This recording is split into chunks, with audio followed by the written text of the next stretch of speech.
It's useful. So here's a Zone 2 steady state indoor bike workout from the Apple Watch Series 11. So for those of you watching who don't know, I would consider myself a pretty serious competitive athlete. I've made a video talking all about the other sports tech that I use, but to catch up anybody who's missed it, I play Ultimate Frisbee and I play at a high level on club and pro teams. And so that involves a lot of practices and games, but then also a lot of workouts and cardio training and recovery and all that in between. And I track everything. So for years, I've done all this stuff wearing an Apple Watch. You could probably find tons of footage of me playing in games and see an Apple Watch on my wrist. So that's been there for a long time. That's my baseline. But honestly, I would say I'm more of a free agent. I'm open-minded. I am very much willing to switch and become either a Whoop or Fitbit person if the data and the experience is that much better or more personalized for me. So yeah, me wearing all three of these things for the past week and a half and doing all these activities was just as much an exercise in data collection as it was in my own personal interest. So this new Fitbit Air plugs straight into the Google Health app, which was previously the Fitbit app. Why they chose to get rid of the Fitbit name for the app, but keep it for the product, I guess we'll never know. But the app is pretty good. When you first jump in, you set this thing up. And if you're paying the subscription, you can talk to the AI coach and tell it what you want to accomplish and what your goals are, and it will build something up for you to start following from day one. And literally from that point on, every single day in the app, there's some new info looping in the sleep you had the night before and the weather that day, if it's going to be really hot or cold for your workout, and just giving you suggestions on what to focus on. And also at any point, you can hit that blue button at the bottom and talk to the AI coach, ask it questions, and it gives you personalized answers based on what you were doing during the setup and all the data that it has about you, and you can use it to keep updating your plan. I even tried asking it a bunch of kind of tricky questions just to see if it would falter, but it generally didn't. It gives sources when it's like talking about other real world stuff. And if you ask crazy questions about like how to lose massive amounts of weight or totally reshape your life, it brings the focus back to sustainability, which, I mean, that's good. That's the type of stuff I hear Dr. Mike talking about all the time in his videos when he's talking with his patients. Drastic lifestyle changes aren't a great idea, but you got to focus on what you can actually keep up. It's good. I also have a human personal trainer who is programming my workouts every day, all year round. Like he knows my goals, he knows the schedule, the teams I play for, and when I'm able to hit certain lifts and when I'm feeling good versus bad, and can adjust programming accordingly if I have a lingering injury with that. So the idea is you can have this AI trainer and just tell it everything about you, and it can replicate that same experience and be just as personalized and the Whoop feature set, I would say, is a bit more advanced and comprehensive. For example, here's the display on the phone app during a workout from Google and from Whoop. Like the Fitbit UI is cleaner and prettier, no question. But Whoop is clustering way more information in here, the live graph of my heart rate. Some of that stuff you might find useful. Whoop also has a daily stress monitor, obviously a recovery score. There's a built-in journal so you can identify patterns that might be leading to certain metric changes. There's even an advanced labs feature where you can literally upload lab blood test results and explore your different biomarkers and how they change over time. It's a lot. And yes, there's also an AI assistant that you can talk to about your workouts and about your metrics. It's not as prominent, but it is just kind of lurking, waiting all the time to help you out. It's just a bunch more ways of interpreting the data coming off of the tracker. So if the Apple Watch is like beginner mode of just getting started, it feels like the Fitbit is kind of like medium proficiency. And then it does feel like the Whoop is made for someone more advanced. It's like the more you use it, the more you know what you're looking for, the more you can get out of it. But none of this matters if it's not accurate, right? One thing that's important to note about these fitness trackers is they have a bit of a calibration period when you first get them. So the Apple Watch, which is not really personalized to you, doesn't have one. It's just sort of, you set it up, you set your rings, and you just start going, and it does its best. The Fitbit Air has basically a 7-day period where you wear it every day, and then by the end of that week, it knows you, and then it can do everything. The Whoop is even a little bit more complicated. It takes different amounts of time to calibrate different features.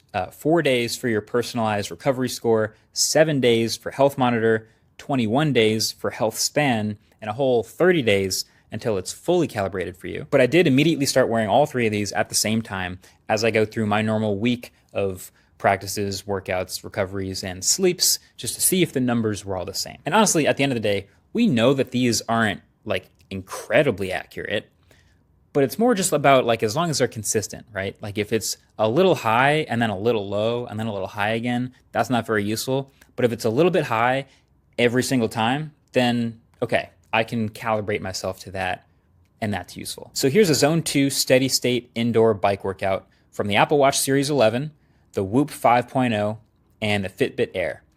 The watch doesn't have any sort of scoring system like the other two. It's just counting calories, but then they're all reading heart rates the entire time. Now here's the data from a HIIT workout, tempo runs. Again, from the Apple Watch, then from the Whoop, and finally from the Fitbit Air. Nearly a 45% difference here in calories burned between the Whoop and the other two, which is crazy. And then here is a 4-hour ultimate frisbee practice that I actually left up to automatic tracking for the Fitbit, since I thought it'd be pretty obvious, but since it was still during the calibration period, it actually accidentally split it into 2 separate workouts, maybe because my heart rate was dropping in the middle with some rest that we took. So I combined the numbers, and these are what those numbers are. Hilarious calorie difference between the watch and the Fitbit. And so just in these workout summary pages, you can see the Apple Watch is the super simplistic version of this, right? It even includes miles because it has GPS, where the fitness trackers don't, but that's not really necessary for most of my workouts. But yeah, I like how the Fitbit puts the summary from the AI right at the top instead of having to click into it like the Whoop. And then in these more heart rate sensitive workouts like the HIIT workout, you get a very clear idea of what your heart rate was and when. Honestly, the Fitbit is my favorite workout summary page among the 3 of these. It's excellent. So overall, basically 2 things became clear with my little experiment here. One is that the Apple Watch clearly overcounts calories burned every time. That's just the way it is.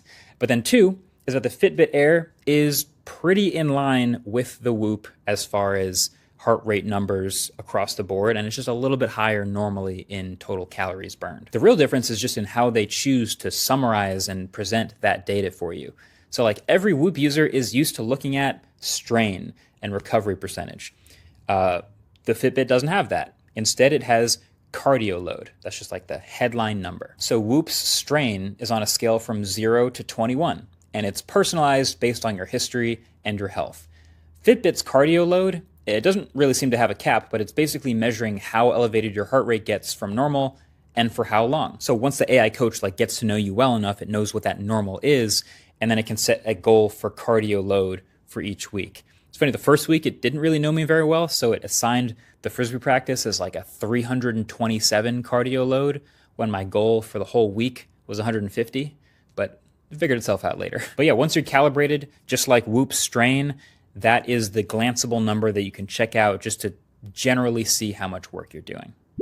So neither of these fitness trackers has a clock or a screen or any way of showing you notifications, but they both do have a haptic motor for an alarm clock. So you can set an alarm and this will buzz you on the wrist just by tapping you lightly. The Whoop's is a little more rattly and the Fitbit's feels a little more clean.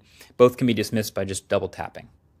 The more you know. The Whoop does also have a bit of a longer battery life. So the Fitbit Air is rated for 7 days. With my usage, I feel like it's closer to 5 to 6 days. The Whoop is closer to 7 or 8 days. But when it comes to charging them, so the Fitbit comes with this little 3-foot cable, USB-C on one side, and little magnetic pins on the other. So you got to take it off your wrist and you pop it on, and this will charge pretty fast, like 0 to 100 in 90 minutes, but also 5 minutes of charge will get you about a day of use. If you got a workout to go do or you're about to go somewhere, you can just plug it in for 5 minutes.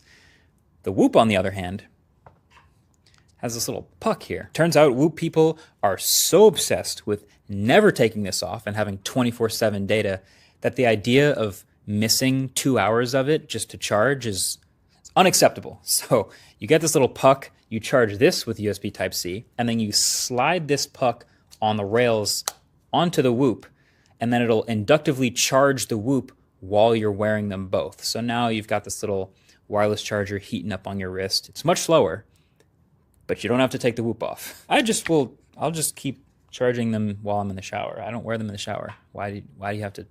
Anyway, both Whoop and Fitbit Air are multi-platform compatible, so that's nice. You can pair them to an Android phone or an iPhone, whichever you have. Whoop also happens to have an iPad app though, which Google Health does not. It's not a very good app, but it's better than no app at all. And then if you have other trackers, like an 8 Sleep or a Garmin, for example, Fitbit will actually defer to those more specialized fitness trackers for those certain activities, for contributing to Google Health. So your sleep, if you have an 8 Sleep, will take from the 8 Sleep instead of the Fitbit.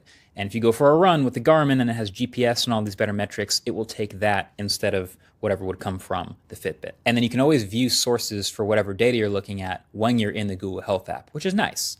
It's the little things. Also, the Fitbit can read from Apple Health right now, but it cannot write to Apple Health yet. Allegedly, that's coming with a software update. Allegedly.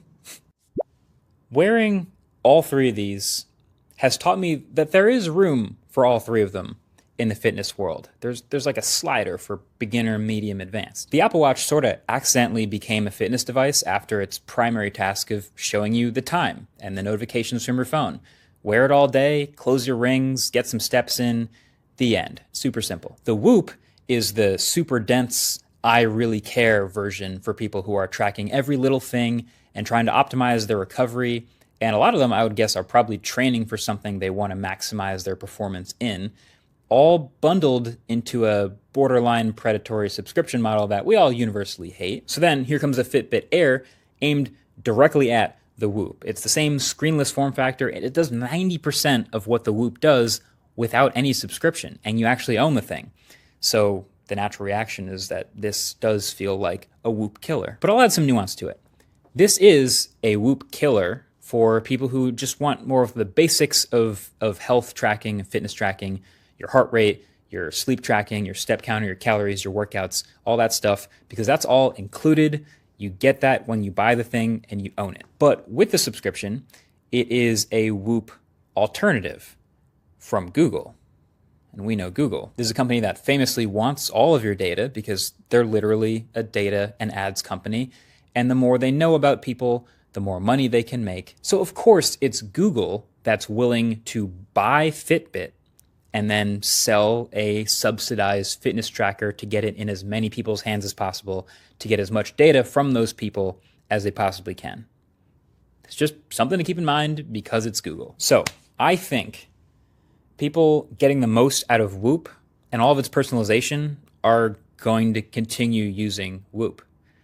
And also for people who are just getting started, I think you can just use something that's cheap. That's why you should probably just go with the one built into your smartwatch. It's easy.